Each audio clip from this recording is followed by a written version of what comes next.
Hello, in front of me I've got OUKITEL C33. In this video I'll show you how to find and manage display settings.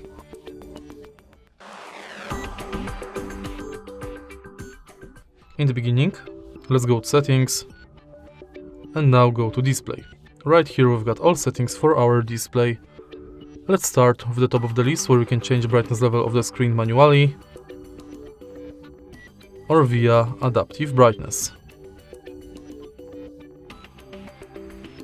Next, we can change lock screen preferences like privacy on lock screen, add text on lock screen, show wallet, show device controls, control from locked device, double line clock, lift to check phone, and wake screen for notifications.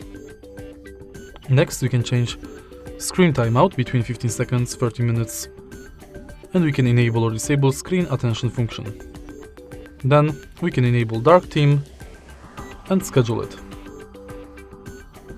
Next, we can change size of the display and text. Then we can enable night light and also schedule it and change its intensity.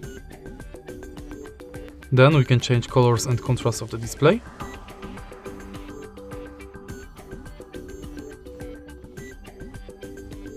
Enable or disable video display enhancement. Enable or disable auto rotate screen and set screensaver. And that's basically it for display settings. If you find this video helpful, please leave like, comment and subscribe.